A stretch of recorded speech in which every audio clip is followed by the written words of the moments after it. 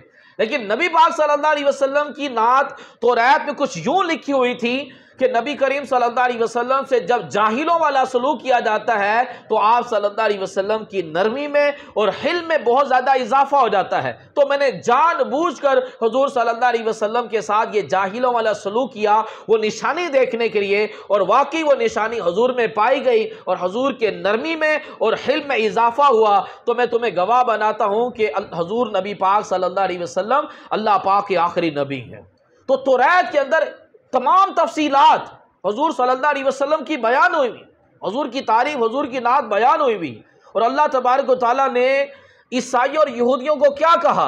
قرآن پاک میں اللہ تبارک و تعالیٰ ارشاد فرماتا ہے وَلَا تَلْبِسُوا الْحَقَّ بِالْبَاطِلِ وَتَكْتُمُوا الْحَقَّ وَأَنْتُمْ تَعْلَمُونَ۔ فرمایا حق کو باطل کے ساتھ نہ ملاؤ اور جان بوجھ کو حق چھپانے کی کوشش نہ کرو۔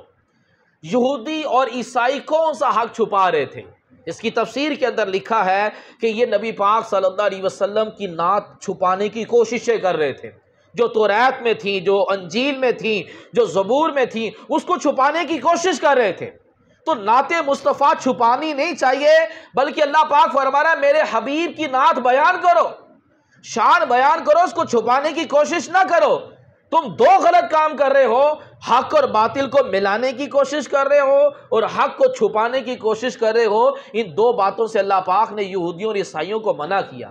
تو پتہ چلا کہ نبی پاک صلی اللہ تعالیٰ علیہ وسلم کی نعت جو ہے، حضور کا ذکر خیر جو ہے، وہ توریت میں بھی ہے اور انجیل میں بھی ہے، اور اللہ پاک منع کر رہا ہے کہ میری حبیب کی شان چھپائی نہ جائے۔ حضور صلی اللہ علیہ وسلم کی شان کو بیان کیا جائے گا، کسی سے ڈرنا نہیں ہے، گھبرانا نہیں ہے، شرمانا نہیں ہے۔ اللہ پاک نے جو حضور کی شان بنائی ہے اس شان کو بیان کرنا ہوگا، یعنی کہ کسی کے ڈر کی بنا پر بندہ شان چھپانے کی کوشش نہ کرے۔ اللہ پاک پسند کرتا ہے کہ حضور صلی اللہ علیہ وسلم کی شان کو بیان کیا جائے۔ اس لیے بے شمار لوگوں نے حضور صلی اللہ علیہ وسلم کی شان میں قصیدے لکھے۔ پھر بیرلی شاہ رحمت اللہ تعالی نے لکھا سبحان اللہ ما اجملک ما احسنک ما اکملک، کتے میرے علی کتے تیری ثنا، گستاخ اکھیاں کتے جا لڑیاں۔ شاہ عبدالعزیز نے لکھا یا صاحب الجمال یا سید البشر من وجهک المنیر لقد نور القمر لا يمکن ثناء کما کان حقہ بعد خدا بزرگ تو ہی قصہ مختصر۔ اعلیٰ حضرت نے حضور کی نعت میں ہزاروں اشعار لکھ دیے اور لکھ کر کہتے ہیں کہ سرور کہوں کہ مالک و مولا کہوں تجھے، باغ خلیل کا گلے زیبا کہوں تجھے، تیرے تو وصف عیب تناہی سے ہے بری، حیران ہوں میرے شاہ میں کیا کیا کہوں تجھے، لیکن رضا نے ختم سخن اس پر کر دیا، خالق کا بندہ خلق کا آقا کہوں تجھے۔ اپنے وقت کتنے بڑے عالم ہو کر کہتے ہیں کہ میں حیران ہوں کہ میں آپ کو کیا کیا کہوں، اتنا کچھ کہنے کے بعد بھی کہتے ہیں کہ میں حیران ہوں کہ میں آپ کو کیا کیا کہوں، لیکن رضا نے ختم سخن اس پر کر دیا، خالق کا بندہ خلق کا آقا کہوں تجھے۔ کسی سے سوال ہوا کہ حضور کی کتنی شان بیان کی جائے، تو انہوں نے جواب دیا بس حضور کو خدا نہیں کہنا اور خدا کا بیٹا نہیں کہنا، باقی جو کہنا ہے کہہ لو، لیکن حق پھر بھی ادا نہیں ہوگا، کہ لا یمکن ثناء کما کان حقہ، کہ آپ کی تعریف بیان کرنا کما حقہ کسی کے بس کی بات نہیں ہے۔ بات از خدا بزرگ تو ہی قصہ مختصر، کہتے ہیں کہ دنیا کے سارے درخت قلم بن جائیں اور دنیا کے سارے سمندر سیاہی بن جائیں اور حضور صلی اللہ علیہ وسلم کی نعت لکھی جائے تو قلم ختم ٹوٹ جائیں گے، سیاہی ختم ہو جائے گی، لیکن حضور کی نعت ختم نہیں ہوگی۔ کہ زندگیاں ختم ہوئی اور قلم ٹوٹ گئے لیکن تیرے اوصاف کا ایک باب بھی پورا نہ ہوا۔ تو تمام کی تمام کتابوں کے اندر حضور صلی اللہ علیہ وسلم کی نعت موجود ہے، اور یہودیوں نے اور عیسائیوں نے توریت میں سے، انجیل میں سے مٹانے کی کوشش کی، لیکن اس کے باوجود ابھی بھی جو توریت اور انجیل موجود ہے اس میں ابھی بھی حضور کی نعت موجود ہے، کہ وہ مکمل مٹانے میں ناکام رہے، کہ مٹ گئے، مٹتے ہیں، مٹ جائیں گے آدھا تیرے، نہ مٹا ہے نہ مٹے گا کبھی چرچا تیرا، اور مٹ بھی نہیں سکتا، کیونکہ وَرَفَعْنَا لَكَ ذِكْرَكَ، کہ اللہ فرماتا ہے کہ محبوب ہم نے آپ کے ذکر کو بلند کیا۔ تو جس سے اللہ عزت دے اسے کوئی ذلیل نہیں کر سکتا، جس کے ذکر کو اللہ پاک بلند کرے اس کے نام کو کوئی بندہ مٹا نہیں سکتا۔ تو پوری دنیا میں حضور صلی اللہ علیہ وسلم کے نور کا اجالا ہے، اور پوری دنیا میں حضور صلی اللہ علیہ وسلم کی نعت ہے۔ اللہ نبی پاک صلی اللہ تعالیٰ علیہ وسلم کے مختلف نام جو ہیں وہ توریت کے اندر اور انجیل کے اندر موجود ہیں۔ نبی پاک صلی اللہ علیہ وسلم کا ایک نام اجیر، اجیر کا معنی، یہ نام لکھا ہوا ہے انجیل کے اندر، اس کا معنی ہے جہنم سے بچانے والے۔ نبی پاک صلی اللہ تعالیٰ علیہ وسلم اپنے امتیوں کو جہنم سے بچائیں گے۔ جو امتی ایمان کے ساتھ دنیا سے جائے گا حضور صلی اللہ علیہ وسلم اس کو جہنم سے بچائیں گے۔ نبی پاک صلی اللہ علیہ وسلم پر جب یہ آیت کریمہ نازل ہوئی وَلَسَوْفَ يُعْطِيكَ رَبُّكَ فَتَرْضَىٰ، کہ ہم ان قریب آپ کو راضی کریں گے، جبرائیل علیہ السلام یہ آیت لے کر آئے تو حضور نے فرمایا لا عرض وواحد من امتی فی النار، میں نہیں راضی ہوں گا جب تک میرا ایک بھی امتی جہنم کے اندر ہوا۔ یعنی کہ حضور کا نام جو توریت میں لکھا ہوا ہے کہ اپنی امت کو جہنم سے بچانے والے، اور حضور فرماتے ہیں میں نے اللہ سے راضی ہونا ہی نہیں ہے، میں اس وقت راضی ہو جاؤں گا جب میرے سارے امتی جنت کے اندر چلے جائیں گے۔ نبی کریم صلی اللہ تعالیٰ علیہ وسلم نے ارشاد فرمایا جتنے دنیا میں درخت ہیں اور جتنے دنیا میں کنکر ہیں، ان درختوں اور کنکروں کی تعداد کے برابر قیامت والے دن میں اپنی امت کی شفاعت کروں گا۔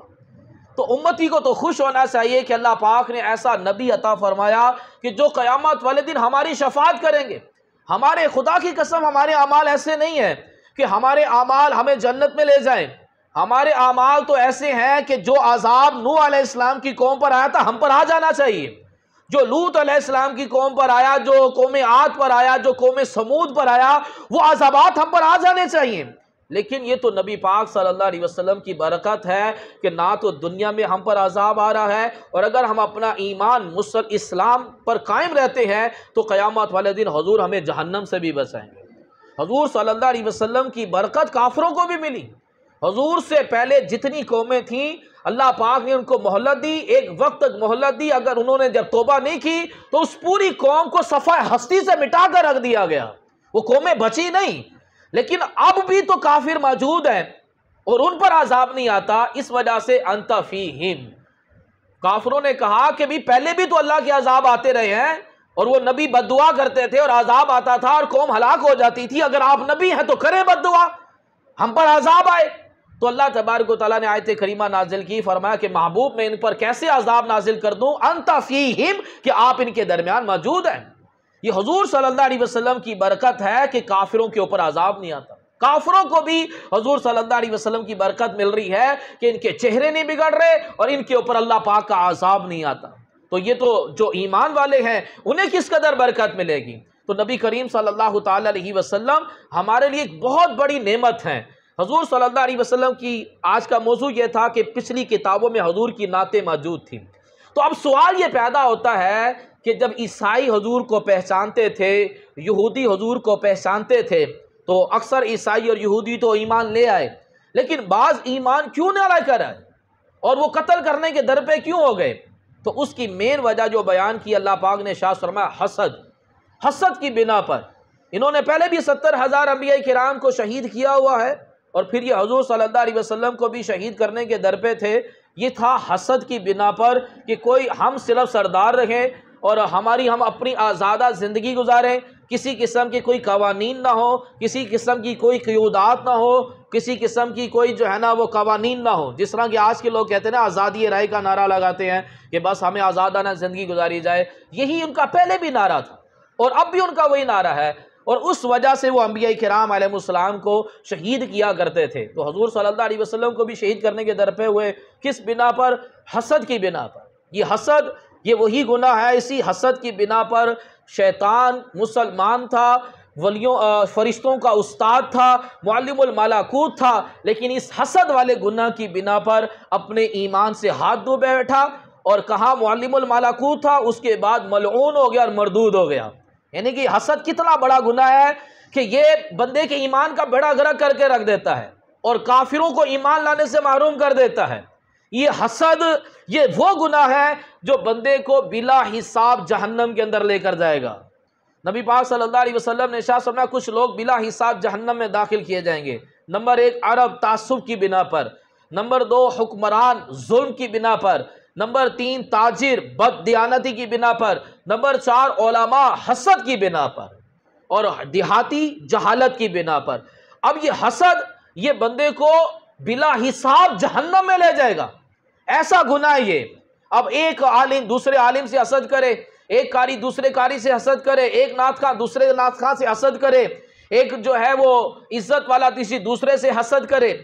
حسد کرنے والا ایک تو اپنے آپ کو تکلیف دیتا ہے اور اندر ہی اندر جل جل کر اپنے آپ کو تکلیف پہنچاتا رہتا ہے، اور دوسرا اپنے ایمان کو برباد کرتا ہے. کہتے ہیں حسد نیکیوں کو ایسے کھا جاتا ہے جیسے آگ لکڑی کو کھا جاتی ہے.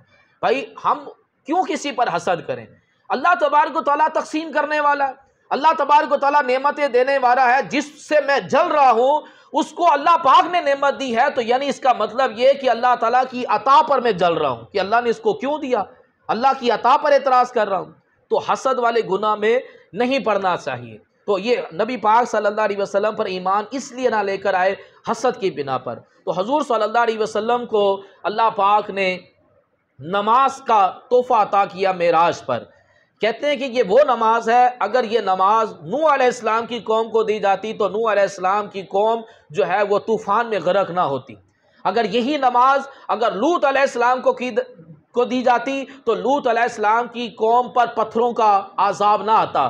یہی نماز اگر قوم عاد اور قوم سمود پر دی جاتی تو آندھی اور زلزلے کے جھٹکے انہیں ہلاک نہ کرتے. یعنی کہ اتنی بڑی نعمت ہے نماز. ہمیں نماز کی پابندی کرنی چاہیے. نماز پڑھ کر، درود پڑھ کر، قرآن پڑھ کر حضور صلی اللہ علیہ وسلم کا میلاد منانا چاہیے. نبی پاک صلی اللہ تعالیٰ علیہ وسلم اللہ پاک کی سب سے بڑی نعمت، جتنی بڑی نعمت اتنا ہی بڑا بندے کو خوشی کا اظہار کرنا چاہیے. تو حضور صلی اللہ علیہ وسلم کا میلاد اس طرح سے بھی منایا جائے کہ ہم نبی کریم صلی اللہ تعالیٰ علیہ وسلم کے امتی جو غریب ہیں، جو پریشان حال ہیں، ان کے ساتھ ہمدردی کر کر بھی سرکار صلی اللہ علیہ وسلم کا میلاد منایا جا سکتا ہے.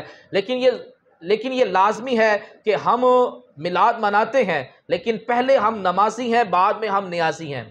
ہم نے نماز بھی پڑھنی ہے، ہم نے نیاز بھی کرنی ہے. ہم نہ تو نماز کو چھوڑیں گے نہ ہی ہم نیاز کو چھوڑیں گے. نیاز کیا ہے کہ کھانا کھلانا. حضور کا خود حکم ہے کہ سلام کو عام کرو، کھانا کھلاؤ، اور رات کو جب لوگ سوئے ہوئے ہوں تو 2 رکعت نماز پڑھو، آسانی کے ساتھ جنت میں داخل ہو جاؤ گے. تو محفل پاک میں کیا ہوتا ہے کہ کھانا کھلایا جاتا ہے. وہ لوگ بھی اچھا کھانا کھا لیتے ہوئے کہ جو اس مہنگائی کے دور میں اچھا کھانا نہیں کھا پاتے. تو محفلوں سے کئیوں کو ایک اچھا کھانا بھی میسر آ جاتا ہے. تو یہ محفل پاک کرنی چاہیے. حضور صلی اللہ علیہ وسلم کے میلاد میں یہ نیاز کرنی چاہیے، اس کی برکت ملے گی. جیسے میں نے پہلے بھی روایت بیان کی تھی کہ جس جگہ پر حضور کا میلاد ہوتا ہے، جس گھر کے اندر، وہ گھر نہ جلے گا نہ ڈوبے گا. 1 سال تک وہاں رب کی رحمت کا نزول ہوگا اور رزق کے اندر بھی برکت ہوگی، کیونکہ حضور صلی اللہ علیہ وسلم کا ذکر کوئی عام ذکر نہیں ہے. تو آج انشاءاللہ عشاء کی نماز کے بعد ہماری اپنی مسجد میں بھی محفل کا اہتمام ہے. آپ تمام سے گزارش ہے کہ ضرور شرکت فرمائیے گا. اور جمعرات کو ربیع اول کی جو رات آ رہی ہے وہ جمعرات کو آ رہی ہے، تو ایک بہت بڑی محفل کا اہتمام کیا جاتا ہے سیکریٹریٹ بابا گراؤنڈ میں. 10 بجے اس محفل کا آغاز ہوگا اور صبح اذان فجر تک یہ جاری رہے گا. سحری کا اہتمام کیا جائے گا، کیونکہ حضور صلی اللہ علیہ وسلم روزہ رکھ کر اپنا میلاد منایا کرتے تھے، تو اس لیے وہاں پر سحری کا انتظام کیا جاتا ہے. تو ہم اس محفل پاک میں شرکت کریں. اور جمعہ والے دن 12ویں کا دن ہے، جس دن حضور صلی اللہ علیہ وسلم دنیا میں تشریف لائے، جس سہانی گھڑی چمکا طیبہ کا چاند، اس دل افروز سعاد پر لاکھوں سلام۔ تو جلوس ہوتا ہے، مرحبا یا مصطفیٰ کے نعرے لگائے جاتے ہیں، درود و سلام پڑھا جاتا ہے۔ تو اسٹیشن سے یہ جلوس روانہ ہوگا اور داتا صاحب رحمۃ اللہ تعالیٰ کے مزار تک، اس میں بھی جلوس شرکت فرمائیں۔ اللہ پاک ہمیں شریعت کے دائرے میں رہ کر حضور کا میلاد منانے کی توفیق عطا فرمائے۔